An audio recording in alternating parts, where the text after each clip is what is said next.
together in uniform to kill them, we haven't dealt with racism. But number two, it's this connection to Obama. Sure. Obama's expanding the agenda of George W. Bush and those that control him. Right. Well, and there's some other things, too, that we need to look into, and that is that how you, as an American citizen, feel about blacks and black community and immigration and all of these issues that people have, these little push-button issues that people get all riled about, you know, foreign-born, black, you name it. One of the things I've noticed is from the Reid scandal of him talking about how Obama can interchange from being a Negro to being whatever, and they use that term Negro, and everybody went crazy. The conservatives went crazy and pointed out that Reid was out of line, which he was, but Obama said, well, it doesn't bother him, and the Reverend Al Sharpton said, you know, what are you going to say to the United Negro College Fund when they're using that phrase anyway? People don't know what racism is, yeah, I think. They don't Maybe know, that's what the issue is. They don't know what racism is, and they don't know what, there's something called being racial and being racist. Now, a racist is something that's basically bred into someone, and it's like hatred for a group of people. Being racial is basically commenting on race, commenting on how race is or what race might do based on stereotypes, when in reality there's a lot of things about race that we don't understand. And what we're looking at is we're looking at a group of uptight white America that basically doesn't understand that, you know, your black friends and your black brothers and sisters and everyone you know, they will talk frankly about race. They're not afraid to talk about it. They're not afraid to talk about differences, and they're not afraid to get into good discussions about it, because that brings love and understanding. Am I right? Well, the problem here is that we look at somebody like Chris Matthews, who was on Hardball, and when President Obama spoke, and he said during the State of the Union address, and Chris Matthews says that for an hour there I forgot he was black.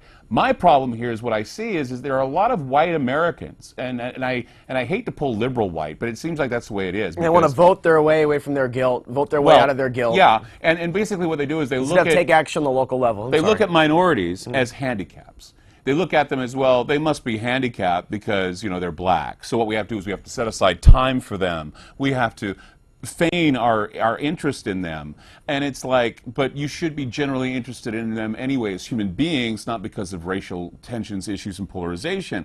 And so what we're dealing with here is we're dealing with Jesse Jackson coming here, and it means something huge when Jesse Jackson comes and speaks. And saying a lot of truth, but then saying a lot of divisive things. It's not. He said it's not a black or white thing, but then he goes on to say it is a black and white thing. I watched the speech. Yes. A friend of mine taped some of it. Jim Lockhart of Growing Concern, who has a show here on Portland Community Media, actually went down and put it up online. And it was a little bit divisive because he was mixing a little bit of truth, and then he got political with it, saying that there was change because Obama was elected. Where, okay, I just want to lay it out right here just to reinforce this. Let's talk about the concept of a race war. Right. And I believe that if rich white men, rich white bankers that put Obama in power to continue this agenda, they want a race war. If they choose to use Obama as the guy that's going to light the match that starts World War III, martial law, or makes decisions fiscally that cause the economic crash of this country, if they use Obama to do that, it seems that they want a race war to make what I would call stupid white America think a black guy did it. Well, and you know, it's what it is because of the fact that there are certain things that if you read some of the agendas that people like Dick Cheney and Wolfowitz and Bush and all of the previous administrations wanted, is they wanted to promote a clash of civilization. They go after you for religious reasons. They got the Muslims against the Christians. They've got the Jews against the Christians and the Muslims, and vice versa. Oh, God. They go the blacks against the whites. The conspiracy movement's just like this, too. Oh, yeah, and then, of course, there are people in fringe groups who basically have templates that they want to live by, and they immediately make their judgments and their causes based on hatred, based on, you know, who's to blame, point the finger. Yeah. They say I'm CIA because I don't see the Jews are behind it all on the web. I mean, this is the type of stuff specifically we're talking about. Well, what you need to understand is that the demon that we need to point the finger at, it's not about the Jews, it's not about the blacks, it's not about any of that. The demon that you need to point the finger at is the state, because the state has its plans against you. Now, you need to abide by laws. I'm not saying break laws, but what I am saying is that when you see injustice provided to you by the state under a police state mentality, which is what we are breeding now in Portland and all over the world, this police state mentality, we're basically worshiping the police, we're worshiping the jackboot, I mean, jackboot, Billy, oh, put your foot on my neck. I mean, you take a look at something like, for example, the Grammy Awards. Beyonce Knowles, okay, this is a perfect example of this. Yes. Beyonce Knowles performed at the Grammy Awards, and when she did a song called If I Were a Boy. It's a nice song. Beyonce's a great entertainer. But why is it that during the performance of this song, she had to bring out jackbooted thugs marching behind her in riot gear?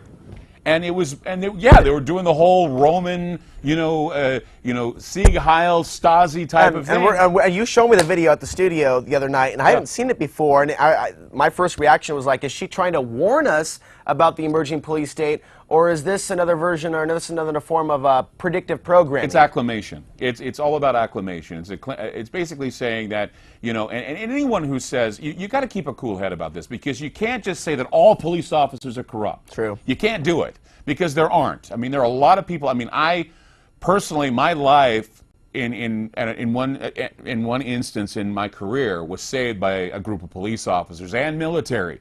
Okay, so there are military and police that basically are out to help you, and they really are. There are corrupt elements in every organization. Yeah. There are corrupt elements in churches, corrupt elements in government, corrupt elements in the military, corrupt elements because people are people and they can be corrupt. Corrupt elements in PCM. It's not all about PCM, it just happens to be management. Go ahead, just another example. So I'm just saying, when your corrupt elements get in, you have to be aware of them. And, you have to be aware of agendas, you have to be aware of divisiveness, you have to be aware of what's happening. And when Jesse Jackson came here, he fanned the flames of the polarization. A lot of people are talking about, well, if this was a white guy, no one would have cared. If this was something, no one would have cared. I think that everybody cares about police brutality and the police state. The only thing is, I think a lot of people don't recognize one. They don't know what it is when they're in one, because they've never really had to experience one. Well, that's what I like about Sunday. You asked the question, is this your first time in a police state? Because if it is, you need to pay a watchful eye to what's going on around us. If this is your first time going through this. Now, you were in Argentina. I lived in Argentina during the Dirty War. Okay. And the Dirty War is another version of the war on terrorism. It was during the time of the Falkland Islands. It was during the time of the major coups between Galtieri and others. And, I'll tell you, when you live in a police state, it's just like living day to day. The only thing is that when you find yourself at the other end of the gun is when you realize that you are in a police state. And most of you keep yourselves far away from any type of gun or police or whatever. And we stay clear of that because we want to be law-abiding citizens. True. But the problem here is that, you go from calling the police to help you, but you also need to remember that you may call them to help you and they may not help.